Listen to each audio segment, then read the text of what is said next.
ভিতরে স্মৃতিচারণ সংক্ষিপ্ত রাখার জন্য।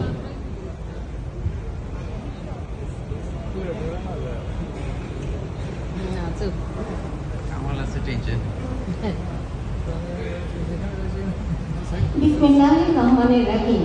প্রিয় সুধী, আমার যেসব ছাত্র এবং সন্তানেরা তাদের জীবন দিয়ে এই দেশকে ফ্যাসিবাদ থেকে মুক্ত করার স্বপ্ন দেখেছিল, যেসব সন্তানেরা অন্ধত্ব এবং পঙ্গুত্ব বরণ করতে বাধ্য হয়েছে, তাদের আত্মত্যাগের প্রতি শ্রদ্ধা আর ভালোবাসা জানানোর জন্যই আজ আমি এই মঞ্চে।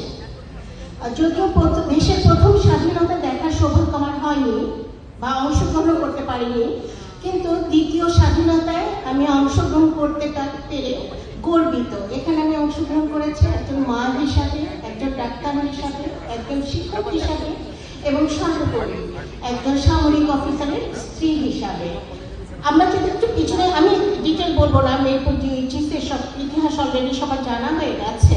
আমি শুধু একটু মনে করিয়ে দিতে চাই যে এই জুলাই বিপ্লবের আসলে যদি বলি পাইলিং কোনটা ছিল, সেটা ছিল কোটা আন্দোলন। কোটা আন্দোলনের সময় আমি কিছুটা নীরব পরামর্শক হিসেবে কাজ করেছি আমার স্টুডেন্টদের সাথে, কিন্তু আমার সময়টা পাল্টে গিয়েছিল পরপর 3টি ঘটনায়। আবু সাইদের মৃত্যু, শহীদ হয়েছিল সে, এবং তারপর আমার সিনিয়র স্টুডেন্ট মুগ্ধ শহীদ হলো, এবং একই সাথে ইয়ামিন আমার ব্যাচমেটের ছেলে শহীদ হলো, যার মৃতদেহ কেউ নিয়ম ভরে খেলেছিল ফ্যাসিস্টরা। এবং ওই একই দিনে আমি সোশ্যাল মিডিয়ায় আমি জানান দিই যে আমি আমার বাচ্চাদের পাশে আছি, লাল করে দিই, কিন্তু আমি তখন সাহস পাই না আমার ঘরে জানাতে বা আশেপাশে জানাতে। এটা জুলাইয়ের মাঝামাঝি সময়। এবং আমার স্টুডেন্ট, আমি একটু বলে নিই, আমি 2013-তে আমি চাকরি হারিয়েছিলাম পিজিতে। আমার দোষ ছিল আমি 2003 থেকে 2006 জয়েন করেছিলাম, এবং আমি পিএইচডি করার জন্য বাইরে গিয়েছিলাম। এটি আমার দোষ ছিল, চাকরি চলে গিয়েছিল। এবং তারপর থেকে আমি বিইউপিতে এবং আইইউবিএটিতে অ্যাডজান্ট টিচার হিসাবে, ফ্যাকাল্টি হিসাবে কাজ করছি। তো মুগ্ধ যখন মারা যায়, স্বাভাবিকভাবেই আমার সিনিয়র স্টুডেন্ট ছিল, তখন মনে হয় যে আর ঘরে বসে থেকে কোনো লাভ নাই।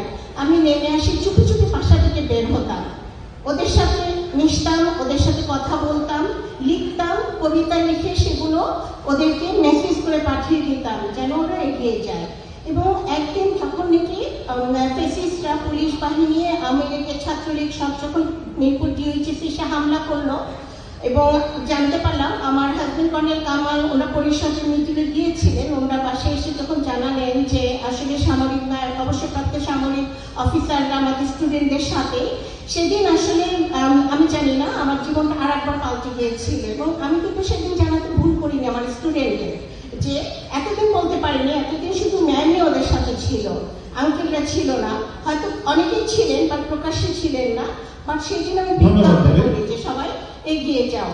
এবং এভাবেই 5ই আগস্ট আসে, এবং রশিদ ভাই আমরা সবাই একসাথে বের হয়ে যাই, পিছপা হয়নি। এবং সেদিন বাসা থেকে বের হওয়ার সময় এই প্রথম বাসার দিকে তাকিয়ে খুশি মনে বের হয়েছিলাম, এই ভেবে যে হয়তো এই বাসায় আর ফিরবো না, বাচ্চাদের সাথে আমার জায়গাও চলে যাবে। একটা কথাই বলবো, সেটা হলো যদিও আমরা 5ই আগস্টে দ্বিতীয় স্বাধীনতা বলছি, আমরা সবাই রঙিন ভাবে আমরা দিনটিকে পালন করছি, কিন্তু আসলে সেটা হওয়া উচিত না। কারণ এখনো ফ্যাসিস্টরাই সারা দেশে আছে, ফ্যাসিস্টের দোসররাই আছে। তা আমি সবার কাছে অনুরোধ করবো যে আগামী 5ই আগস্টে আমি যেন একটা লাল সবুজ শাড়ি পরে এসে দাঁড়াতে পারি, কালো শাড়ি না পরে, ফ্যাসিস্ট মুক্ত বাংলাদেশে আমি যেন এখানে এসে আবার দাঁড়াতে পারি। ধন্যবাদ ডক্টর ফরজিনা ইসলাম। এবারে স্মৃতিচারণ করার জন্য বীর মুক্তিযোদ্ধা কর্নেল আহসানুল্লাহকে বিনীতভাবে অনুরোধ জানাচ্ছি। সুধীবৃন্দ, বীর মুক্তিযোদ্ধা কর্নেল মোহাম্মদ আহসানুল্লাহ। কর্নেল মোহাম্মদ